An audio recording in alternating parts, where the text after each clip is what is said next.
I never really felt like I had to find my voice because I just always felt very well respected in organizations, in agriculture, and in food.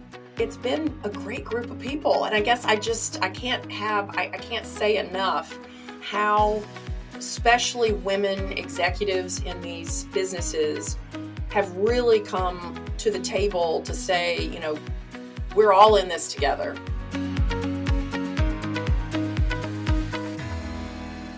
Welcome to the Cultivating Leaders Podcast, where we get inside the minds of leaders to harvest great ideas and lessons that help you grow as a difference maker in food and agriculture. I'm your host and curiosity captain, Nicole. Today's guest is a force in food and ag policy. Juliana Potts is president and CEO of the Meat Institute, where she's brought change and strategic focus to an organization representing some of the most influential players in the protein space. She launched a cross-industry sustainability initiative, led through the chaos of a global pandemic, and continues to find ways to move her team forward without losing sight of the people impacted. Juliana, welcome to the pod. What did I miss from your bio? Not a thing. That's really kind. When somebody introduces me, I'm always like, who are they talking about? That's terrific. Thank you. Awesome. So let's get started with a little bit of backstory about your career. How does someone get to a spot where you are leading an industry group representing meat packers? Great question, because like a lot of people, it's not what I set out to do. I was with a niece of mine recently at a graduation, and she asked the same thing. She's a young lawyer, and I was once a young lawyer. How do you get there? And the answer that I like to give is to be open to, lots and lots of opportunities that might happen, might come your way, and you can't really plan for when those are going to happen or maybe even what they might be. But if you're curious, I love your curiosity leader here. Curiosity captain, I think is what you said. I love that. I think being curious is a huge part of winding up leading an industry organization as a president and CEO where I started many, many years ago was going to law school. Do you have a background in agriculture? Like, how did you get even into this space? So very, very specifically, my grandmother came from a farm. My grandfather, this is on my dad's side, my grandfather's cropland, from his family when he was a young boy was covered by the damming of the Tennessee River to make electricity. And so his folks moved to town. And I say that because, all of us came from farming at some point, but I'm a couple generations off the farm. So she would take us back there. It was a cow-calf, dairy, and soybeans and corn in North Alabama. And I got to own part of that land until we finally sold it just a few years ago. I'm married into a farm family. So my husband grew up on a farm and his brother farms in Northeast Louisiana. Cotton, peanuts, and rents some land for rice. So both of us from the South and really familiar with Southern crops. I didn't have any agenda in getting into food and agriculture. It really was a very fortunate accident. I came to Washington the day after I graduated from college, and I started answering the phone for a lobbying and advocacy firm that represented all these Southern crops. And that's essentially how I met my husband, because he was working on Capitol Hill and I was a baby lobbyist. And so we found each other that way many, many years ago. And both of us have worked in agricultural policy and law ever since then. Amazing. Well, so cool that, it just sometimes you never expect where you end up.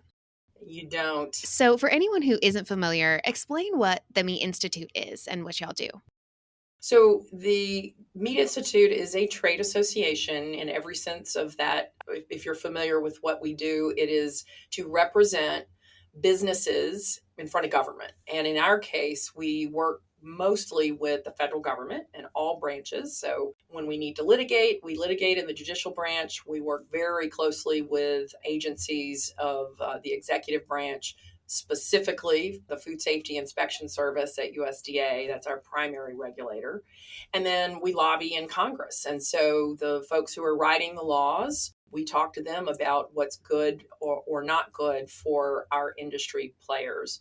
The Meat Institute has 330 or so general members, and the general members are the ones who do the meat packing and meat processing. And the vast majority of our members are on the smaller side, lots of medium size and smaller and even very small, privately held, in some cases, fourth generation, fifth generation family companies all across the United States.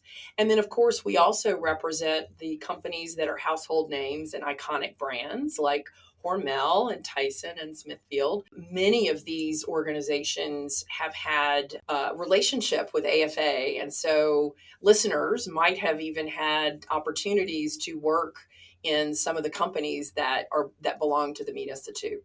We also have companies in the Meat Institute that are suppliers of services or equipment or packaging and things like that. And they are very, very important to the general members. They provide a lot of resources, a lot of education.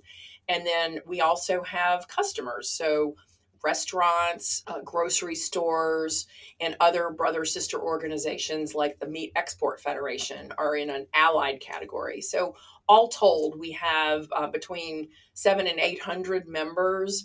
And if I could, I would talk to each one of them annually because it's such a fantastic group. And I really, really enjoy working for them and what they do for us as companies who provide wholesome protein. Such a great description and such a diverse group of people to represent.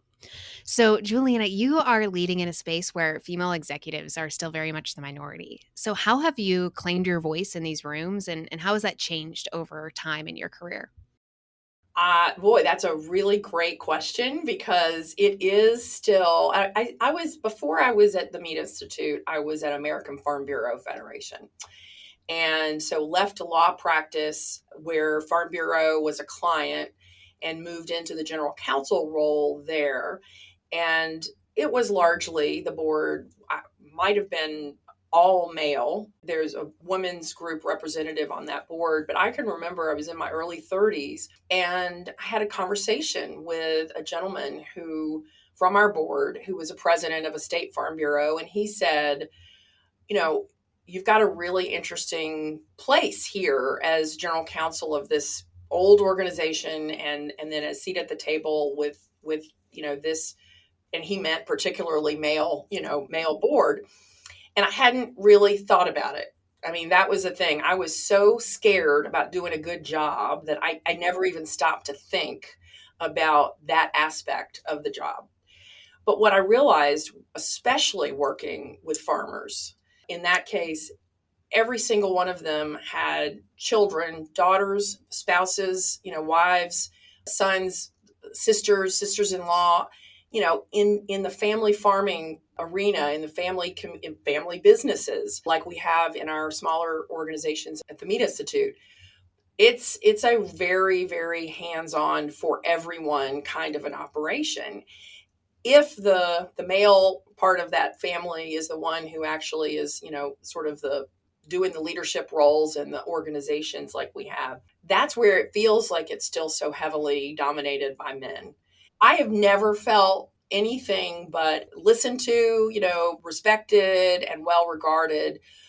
And I guess the long answer is I never really felt like I had to find my voice because I just always felt very well respected in organizations in agriculture and in food. It's been a great group of people. And I guess I can't say enough how especially women executives in these businesses have really come to the table to say, we're all in this together. So I'll make one more point and then I know we can move on to another question. But in the last several years, the Women's Meat Industry Network, Women, WMIN, has come to fruition, has just self-identified people who wanted to be in this organization. And almost organically, people just said, oh, yeah, I want to be with people who are trying to do the same thing I'm doing, which is maybe a food safety position in a plant or a plant manager or someone who's leading HR in the C-suite. But, most everybody else on in the C-suite is male. it has grown to be nearly 2,000 women strong in just a few years. And so there's a very strong influence within the meat industry of, yeah, we're here, we're going places, we've got careers in this industry that we really appreciate. And, it's not an us versus them. It's a very inclusive kind of feeling. But I think that ability to reach out and have a shared experience with another woman in this industry is also very valuable. Yes. Yeah. That community can be so critical in helping you feel like either, hey, I'm not the only one that feels this way, Right. or here's how I've navigated something similar. And I would also say a shout out to mentoring. And mentoring for me has been, for many, many years were male. I had male mentors. I mean, I guess I'm hard pressed to think about the time when I would have had a female mentor, given when I was coming up in the law firm, when I was coming up, in Farm Bureau and other parts of my career. Certainly here at the Meat Institute, I mentor others, but I also am mentored by others. And I have, tremendous female colleagues who I would consider mentors, even though what we do is just kind of talk about career advice with each other. So I really, really give a huge lot of credit to the male mentors that I've had throughout my career, because they were extremely helpful, and a whole lot of women friends. Hmm. Yeah. So I think so many people hear that, right? Like mentorship is so important. Give me some practical advice of how do you find those mentors and cultivate those relationships? Well, it is a big question for anybody who is not part of a group where you are actually put together with a mentor, in some sort of a formal way. So I've done both. I have had sort of unofficial relationships with people who came to me or were introduced to me by a colleague or a friend. And if there's chemistry and if you click, it really is very easy to continue to get together, talk about things. And I just ask a lot of questions, really probably probing questions, except when somebody is open to talking about their career and maybe some challenges or maybe some opportunities. And it's not just the fork in the road, I'm going to take this job or that job. It's how do you build your brand? How do you build how people trust you and think about your work ethic, and how do you advance your career at the appropriate rate? How do you know when you walk into interview that you're going to be asking all the, as many of the right questions as you can? And sometimes with those of us who have been a little further along in our careers, we've stubbed our toes or we've seen others stub their toes. We can offer a little bit of advice. And so I do that really on a regular basis. But the other part is formal. And so the Women's Meat Industry Network I mentioned has a formal mentoring. It's kind of like a dating service online. And I believe the last time I checked, there are 200 plus pairs of mentors in that program. And I am personally mentoring a couple of young professionals. And then I would say a lot of our organizations in agriculture have young leader or emerging leader programs, and people can go, and maybe there isn't a formal mentoring situation, but going through, those relationships with, say, if you were in a young person's group in someplace in food, those are great resources there to kind of connect you with people.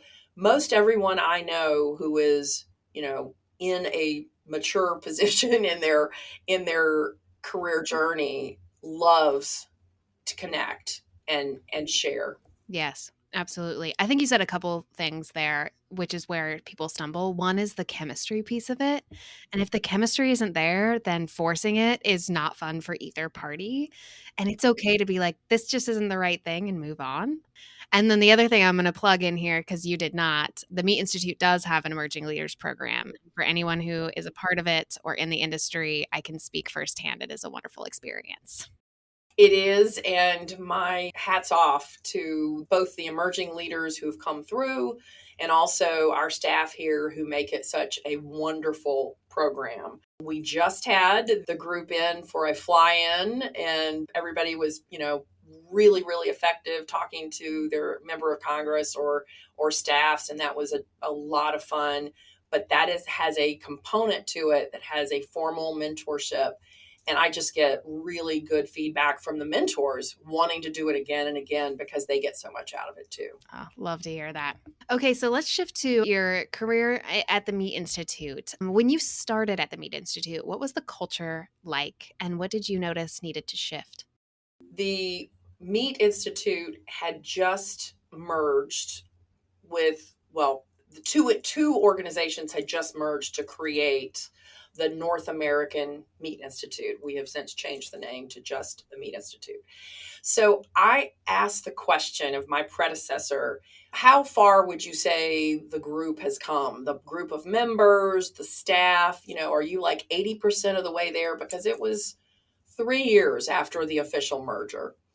And I was expecting something, like close to done. And he said, oh, maybe 50%. So I would say that the biggest cultural issue, and I don't think it was as much a staff issue, it was more on the membership side, were that there were two groups, or maybe even three, subsets that had belonged to different organizations that had their own cultures. And some people wanted or tried to look backward, what we had before that we don't have anymore, or, this is the way we used to do things and this is the way I want to do things going forward. Well, that's not really, we're not really staffed for that anymore. And so there was a bit of me just saying, we aren't going to look backwards. I wasn't here. I don't know who belonged to which organization or the other. I don't care as a staff person if you came from one or the other. I just know we have a lot of work to do. The meatpacking industry is always under a tremendous amount of pressure from, all kinds of stakeholders. And so I looked at the ability to bring people together under sort of a common strategy. And that strategy was we all have to reach out to consumers more. We have to earn consumer trust. We have a lot of, challenges. Let's work on those things together. And so that is what you all know of as Protein Pact, PACT, for people, animals, and the climate of tomorrow. And it really has been a big strategic movement within the industry to build trust in the products that we produce and the way they're produced. That was really something that got us onto a different conversation within the membership than which organization did you belong to and, what are we doing or not doing that we did before. That was helpful. And so I really appreciated how quickly some of our board members and some of our staff provided me with the support that I needed to be able to kind of, move us along in that direction. For anyone who has witnessed it, I feel like it's been an incredible change and complete shift. And getting people with different diverging priorities and all of that on the same page is not an easy feat. A lot of times when you're trying to change something, especially an entire organization, you face resistance. So how did you get that buy-in from your stakeholders to make these big leaps forward? It definitely takes peer leadership. So building a consensus is not just the CEO of the Meat Institute and the staff of the Meat Institute saying, okay, follow us. Here's what we're going to do now. It definitely requires leaders within the organization that I used to call them my E.F. Huttons, the people that everyone listens to, that have influence on the board, really giving them the environment and the opportunity and the programming to say, I believe this is the direction we want to go. So I would say very much in a membership organization, whether you're representing individuals or companies, giving people that feeling that the members run the organization. The members are the ones who decide which way we go and what we need to do. They pay us dues and we implement. However, they can't start with a blank slate. So you give enough of a framework and then you take input and then you massage the framework and then you get input and then you massage the framework and then you get input. And it really is about taking their ideas and pushing a little bit further and a little bit further and a little bit further and constantly rechecking your hypothesis that what you are doing is exactly what the members want you to do. And so that was it took some time, but we had a pandemic, in the middle of that. So we were really fortunate that there was a wonderful staff person here who kind of took a lot of what we had developed in the first year that I was on board and ran with it while we were a bunch of us were dealing, daily with the issues of the pandemic.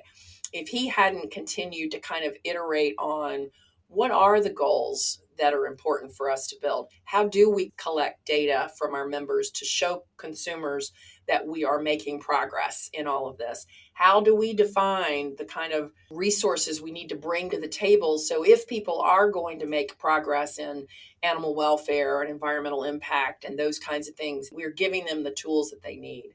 And if he hadn't been doing that while we were over here fighting fires, we wouldn't have been as ready. But once we came out of the pandemic, we were off and running. We put together like a report and a conference and the things that are tangible that allow people to see, yeah, this is a thing. Like this is something the industry is doing together to move ahead. But more than anything, it was, again, the word culture. It was a cultural shift in the organization that started with the leadership. And we just took some time to move it along. And I couldn't be prouder of what the industry has accomplished in doing that. I think anytime you are trying to create change like that, when you're embarking on something new, you have to say no to other things, right? How did you navigate what things to cut and what maybe necessary endings needed to happen as well? There is a wonderful book that I think was published by the Association of Associations, ASAE, that came out in 2011 or 12. The whole premise was for associations, you can't keep doing all the same things and expect that you're going to be able to move the organization or your industry forward. There was a great, blanking on the name of the book right now, I'll come up with it later, but really have to focus on what is your leadership telling you that they value the most. And if everybody values everything the most, you haven't really given them the tool to say, no, I value this the most because you're forcing me to rank all of these things in a 1, 2, 3, 4, 5. So we forced some conversations around if you had to give up something, something's got to be the last on the list. But ultimately, when we decided to make the switch, and really add something to what we were doing, not take anything else away in terms of advocacy, Protein Pact had to find new funding. And this is where I come back to how wonderful it was to use some common challenge like consumer sentiment and bring people together around that. So we ultimately added to resources rather than deciding to take things away. It's still important to take things away. You can't keep doing everything that you've always done. And so we are a much better staff now at retiring committees maybe that aren't working or meetings or other resources that aren't working. That too, just takes some practice. And I would go back to that sort of forcing yourself if you're in an organization or even in your own budget, if you force yourself to rank things 1 to 5 or 1 to 10, you might be giving up your Starbucks or something if you can't afford to do everything. I have loved the opportunity that we've had to get sponsors engaged on Protein Pact because those folks that I mentioned that provide services or equipment or packaging or audits or what have you, they have come to the table to help support the activities for Protein Pact in a big, big way. And we really, really have gotten a lot of, I think, new revenue in the organization to support a lot of those activities. Not an easy feat either. Well, no, it's not, but it's also, you have hit a nerve, within an industry when so many people are interested in what it is we're trying to accomplish. And what we're trying to accomplish is building and maintaining trust. And we're doing that through influencer communications and industry work on gathering data. So Meat Institute reporting, we internally gather data from our members and have spent years now, helping them see what excellence looks like, not because we say so, but because their peers say so. And then being very transparent with customers, their buyers and consumers. And when people do come to the table and they understand and they say, this is voluntary, like we're not forcing anybody to do this. It's because the industry recognizes how much value there is in the supply chain to have this information and be able to supply it to customers, investors, creditors, and everybody.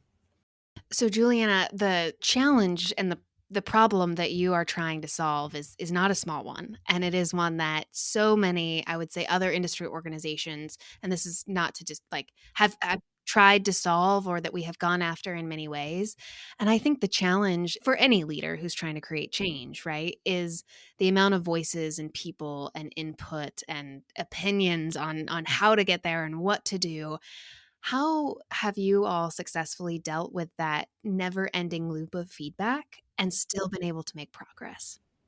Oh, that's one of my favorite questions of anything. Like it's really, really about governance. It's about governance and leadership. I do believe that if you have the right oversight of what it is you're trying to do, you can cut through all of that background noise and make decisions with the right people at the table. So, in addition to putting Protein Pact in place, we had, through peer members of the board, people who had been on the board for a long time, had particular interest in what we were trying to do, set aside time running a big company to do this as part of their industry leadership. We have a governing body within the board that is just for Protein Pact. So every single thing we do, we have them at the table saying, yes, this is the direction that we need to go. That comes with a lot of staff support, right? We create the opportunity for them to do that. Then we also have to understand where we're going to stub our toes. Where are we going to reach out to folks who disagree with us? And so we do a lot of that, a lot of outreach, a lot of building awareness of what it is we're trying to do. And that's within the industry. It's not surprising that people who work in maybe some of the subject matter areas that are covered in what we do that really don't want to have anybody kind of touch their business. Like get out of my sandbox. Just get out of my sandbox, right? And so we've tried really, really hard to bring people together to understand we're trying to make all of this easier and better and lift all the boats rather than adding another survey or another sort of responsibility to them. We've had our moments. And so we can never take for granted that people get it, that people really understand. But it's over the several years, there's been a lot more participation, understanding, less sort of detractors out there, because it really is, again, it's an industry voluntary effort to improve, to get better for the purpose of our consumers, their trust and their comfort. We want to give them the opportunity to enjoy what they enjoy. We know from Annual Meat Conference just a few weeks ago, I guess back in March, that 98% plus people going into a grocery store still walk out with animal protein in the market basket. Like that's pretty darn wonderful. And millennials who now, are a huge segment in cooking at home, lots of that having to do with inflation and other things. They, as a matter of 62, 64%, don't hold me to the exact number, were increasing the units of meat they bought over 2024. That was the biggest cohort, was millennials, in growing more meat consumption, meat demand. So we have a huge, place in the psyche. We have a huge place in people's desire to eat healthfully with more protein. So that's a wonderful thing. How do we answer the folks, on any number of these challenges, whether it's food safety or animal welfare or environment, that want to tear that down? We have answers and we have data. And the best way to do that credibly is with data and science. What advice would you have for anyone who is trying to push through change on how you know when to say, thank you so much for your feedback, we're going to keep moving anyway? Or like, hey, we really need to slow down and listen to these detractors? You're hitting some excellent, and very hard questions. You want everybody to love you. You want everybody to say, oh my gosh, this is the best idea I've ever heard. I can't wait to help you with it. And when that doesn't happen, it can both feel like rejection, and it can also feel like, well, they just don't understand. I think the biggest thing you can do is listen really, really carefully to the people who are offering different ways of thinking about things, weighing the relative importance to the overall, is always a very, very tough thing to do in any issue in a trade association, because sometimes an individual company's desire might have to fall to the good of the whole. And if you have been transparent enough, if you've had enough, I call it socializing conversations, you socialize the ideas, hopefully, even if you don't go a direction that someone has provided for you in feedback, that they understand they were heard. And in a lot of cases, we try very, very hard to bring those considerations to the board. Well, here's where we landed, but we heard this, and this. Or in this case, to the protein pack committee, and then if needed, to the board. So I guess as staff and as a leader of staff, we listen and we do a lot of calibrating. But when it comes down to we've got to make a decision and reject someone's input, then having officers or a chairman or governing committee or the board is where we go. And that's been very helpful to us, because we have tried to maintain that alignment at the leadership level. I think what you're talking about is a lot of the overlooked work of just connecting people and different minds and thought processes. It's not fun. It's not easy. It's a lot of time on the phone and tough conversations, where someone who is listening to this who maybe hasn't done that work might seem like, Juliana, that just sounds like playing politics. What would you tell someone who maybe has that kind of reaction? Yeah. The biggest change that I have seen in engagement by individual board members or individual, representatives of companies, they may be government relations, it may be lawyers, it may be food safety subject matter experts. The biggest change is when you ask someone to participate for input, and you ask for them to serve on a committee that is advising the organization on the direction. And I mean, we have had such great input and leadership from members who say, maybe they could have sat on the sidelines before, but when you have a finance committee, a nominating committee, a strategy committee, a protein pack committee, it is a lot of work to keep all of these different governance entities going. But my goodness, it facilitates an impressive amount of engagement. And then these are the folks who are just as likely to answer the question if someone is saying, well, why did we do that? Sometimes it's other members of the board who are answering. They're not just looking at staff, because they feel responsible. So yes, there are politics in everything we do, small p, because you need to reach out and touch people, need to understand who they are, what they do, what their companies do, how they like to be treated. And I feel very comfortable that whether you call it politics or just relationships, it is just about relationships. The bigger answer is asking people to get involved. Shockingly, when they do get involved, it really paves the way for just tremendous alignment around direction. What I hear you saying is invite them into the arena. Yes. It's very easy to have an opinion from the cheap seats, but man, do the conversations and opinions and thought processes change when you have been pulled into the arena, the one who is doing the work, all of that. That is right. And what goes along with the risk is, for some people, you lose control.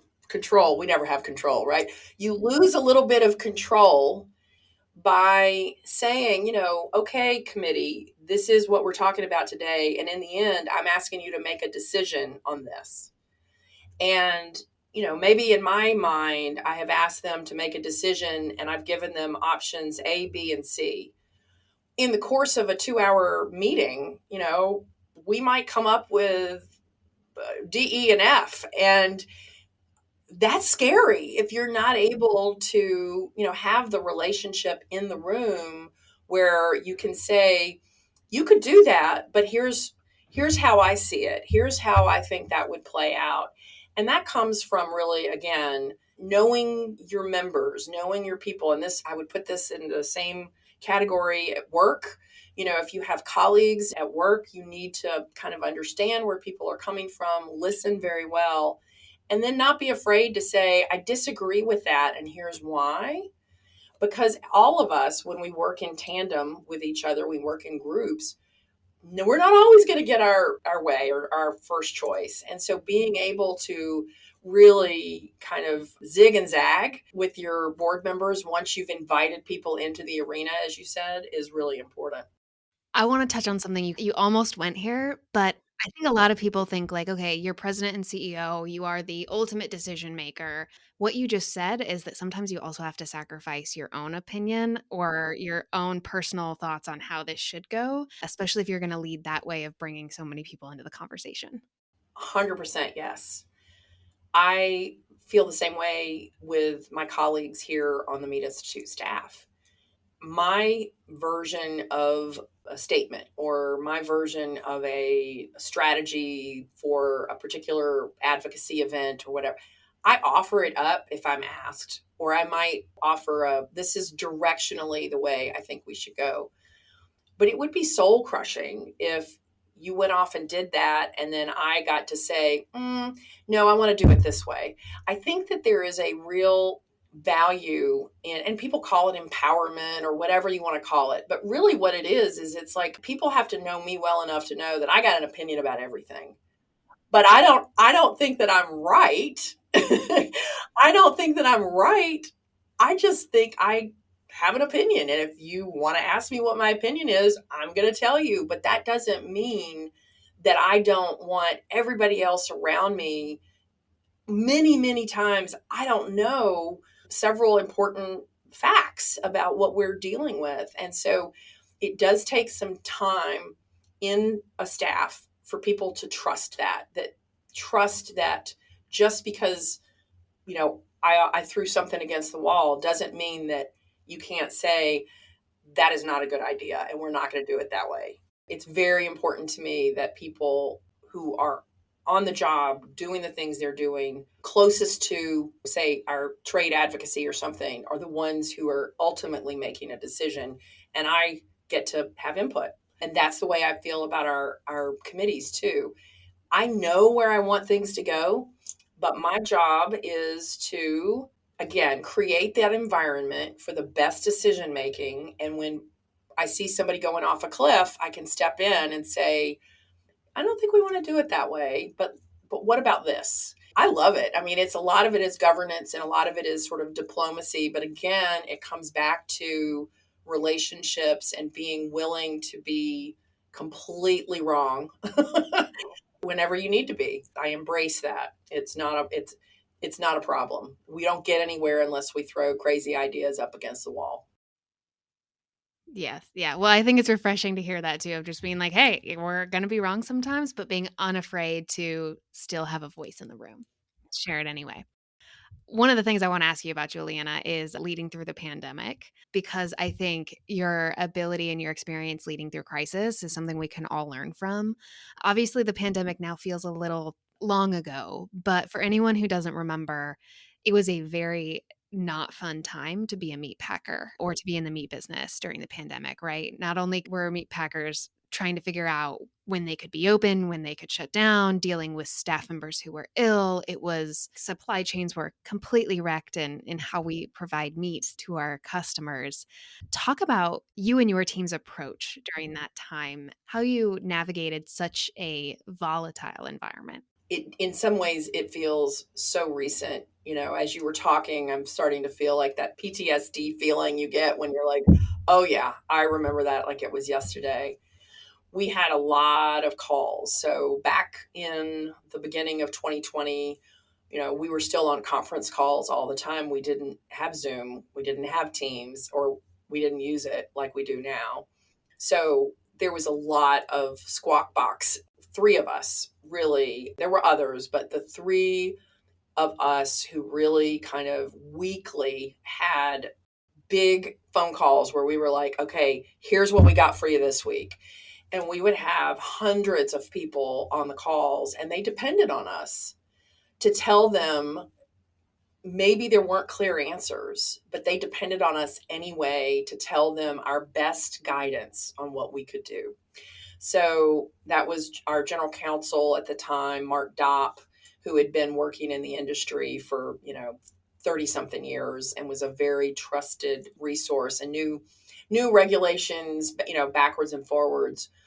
Then we had a public health expert who is an animal science PhD, but happened to get her master's in public health. And so her knowledge and her connection with people at CDC and others was invaluable. So even though there were lots of other people involved, it was the three of us who had these weekly calls that I think I still hear today from members how important it was just to know that if they were having problems with something, we were there to listen and to pass on their stories directly to the federal government or questions sometimes.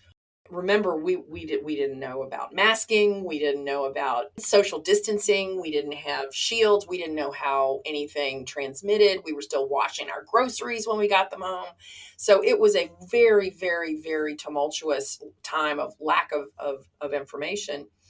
Then we kept going with those, but then we sort of hit that time where many, many government entities were making decisions about whether companies could operate or not.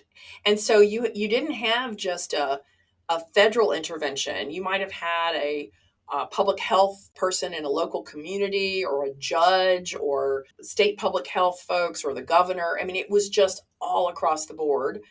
The perception problems that some of our meatpacking plants had because of the nature of the workforce being, in a lot of cases, from immigrant communities that were very afraid, just like everybody else, but also in some cases were already hanging very close together. So one of our members said at one point, I think I have a third of my workers that are sick, a third are afraid and they're just not coming to work, and another third are here, but they're not the people I need on at this part of the line or fab whatever.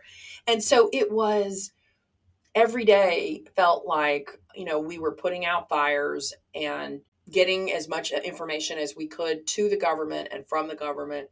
And I would say all along, I was worried that I didn't know what I didn't know. So I was in the position of, having a lot of this responsibility, and I felt very good about how we handled a lot of it. But I had only been in the meat industry for a little over a year at that point, and it was quite intimidating, to again ask questions. that, maybe I should have known the answers to, but you were just in the moment, we were trying so hard just to get what we needed. And whether that was PPE, whether it was additional encouragement for people to get back on the line, animals were backing up, consumers were freaking out with, it was the whole thing. So I would say the industry overall bounced back incredibly quickly, given that by September, October of 2020, nothing was perfect, but the major slaughter facilities had gotten mostly back up to running enough where they were taking care of the animals that they had to, the throughput was back closer to what it needed to be. Yeah, the management of that particular crisis made me learn a few things. One is, if you are going to be on camera, if you're going to be doing stakeouts in your driveway, get somebody to help you figure out the technology, the makeup, the what have you. I'm only partially kidding. Recognize that every single thing we did during that time, if we were sending something to the government, if we were sending something internally just among ourselves, down the road we were subject to congressional subpoenas. We were subject to anybody in government getting through FOIA, through Freedom of Information Act, anything that we were doing. And so that was not completely shocking to me, but I had never personally had my emails dumped into the public record like that. And so we all learned, a lot from that. And then I'd say a third thing, and I really, these are just sort of silly, but, being able to have some kind of release valve during those, and whether that's your kids, your pets, your exercise, other people who are under the gun with you, that you can, just have an internet or a Zoom beer or something, that was really, really, really important, because the pressure was really intense. And then when we were, somewhat out of it, we kind of had to celebrate. And that was really important too, to give everybody the sense that we survived. We didn't have to let anybody go. The industry itself probably wasn't feeling quite as chipper as we were, on the staff about where they sat just yet, because restaurants, obviously didn't come back online for a really long time. But when we look back and when I talk to members today, they really pulled together, we pulled together, and we got through it as an industry. And I'm very, very proud of what we accomplished getting through the pandemic. Did you ever have days where you wanted to quit? Yes, I did. But there was no quitting. There was no quitting. There never is quitting. You never quit. Obviously, people leave jobs and people have difficulties in families. People do things where they have to move on. And that's not what I'm talking about. I'm talking about, you make a commitment. You are in the moment of dealing with really, really hard things. You can't quit. And that's the way I feel about my career, that there have been lots of times when things were so tough that I was like, I can't work here anymore. I'm out. But I hadn't learned everything I needed to learn, or I hadn't completed something I needed to complete. I hadn't fulfilled a board term that I needed to fulfill. There are things that are like not comfortable. You kind of push through. And I will tell you, even the worst experiences, I would say, have made me tougher, stronger in my sense of instinct and intuition, and willing to take greater risks. Oh, even that one alone, that's worth it. And I think that's what you just illustrated, is you got done talking about a terrible time, admitting that, like, yeah, there were days you wanted to throw in the towel.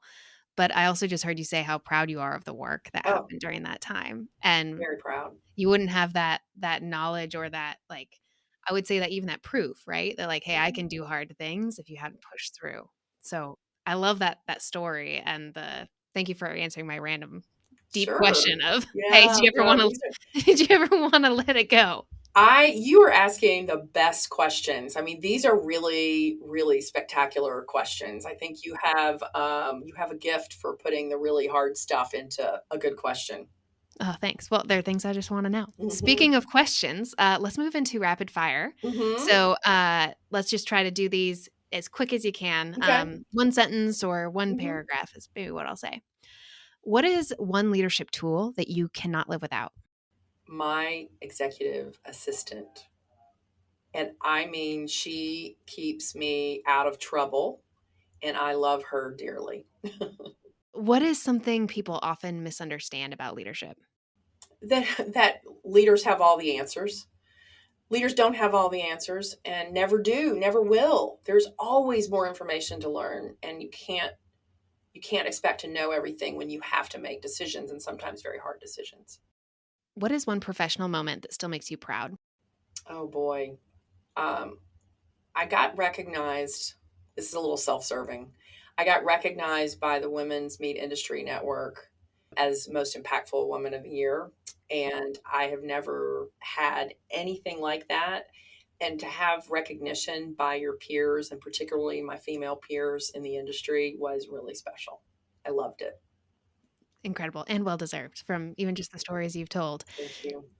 What is a leadership tool or resource that you recommend? Could be book, podcast, anything. I love the Simon Sinek book, Start With Why. I mean, that is really has had a huge impact on me. And there's also the last name is Lencioni, I think, The Four Obsessions of an Extraordinary Executive, and it's sort of told in a fable form, but it's really helpful in reducing to some pretty simple kinds of thoughts about how being a leader of a group of people, it doesn't matter where you are, it doesn't matter what level you are, there are just certain things that keeping it real keeping it simple, understanding and what you are about. And I have read that book and offered it to people many, many times. But both of those, the Start With Why and Four Obsessions, are two of the things that I give to people all the time. Love it. I'm a big Lencioni fan as well, so that's a good recommendation. What is one mistake or habit that you hope the next generation of leaders leaves behind? Any sense that there is a program, a rule book, definition, that anything, it's helpful to read things. I just gave some interesting recommendations. I have lots and lots of things that I've read over the years. I just think that we overcomplicate things a lot of the time, whether it's, our performance review process or some sort of policy or procedure. I think simple, really simple, plain language. Anytime we can speak plainly and simply is best. And I think sometimes leadership, people think you need to sound really erudite in order to be, there's a big word for you. You Yeah. need to sound really, really important and smart. The next generation already seems to me to throw a lot of that stuff out the window. And I like that. I think being a little more real in our interactions is good. Yeah. Good one. Okay, so we love hot takes at AFA. So bold and unconventional opinions. What is a hot take that you have about leadership or the future of agriculture? I'm going to take the future of agriculture. I think that there will be more people, more young entrepreneurs coming into the food and ag space. I know what people say. I've been in agriculture and food for 30 years now. I think we are going to see entrepreneurs doing things in food and ag that we have not yet even seen, and that it will be a draw unlike we have seen in the past.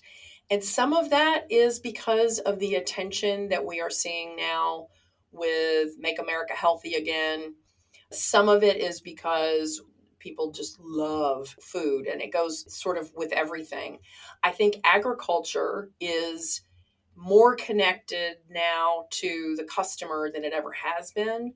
And the more that we can cement that connection in people's minds, the more attractive I think agriculture of all types, very diverse, will be. So I think we're going to see more young people coming in to our food and ag space than most people think.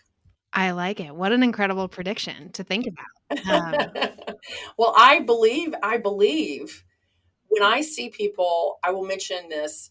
So I met some sisters at the annual meat conference. I think they said they are 5th generation pork producers from the Mashoff families. They are taking what their family history has been, and they have started a company called Lottie's Meats, and they are bringing natural sausage, into retail.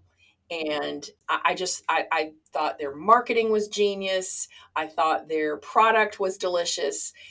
And they have this business they're building with this incredible family story to back it up. And I think we're going to see a lot of that value add coming into traditional agriculture, and really that closing of the gap between the customer and the farm. I know we work a lot on that, but I think we've all put in an incredible amount of effort, and I think we're seeing the results. Everybody's talking about food and ag right now. Oh, awesome. It gets me excited about the future of agriculture. Me too. Oh, well, Juliana, we love to build bridges at AFA. So where can people connect more with you and learn about you and what you do at the Meat Institute? I love that. I am always open to meeting new people and having opportunities to connect. I'm on LinkedIn. I interact with folks there a good bit.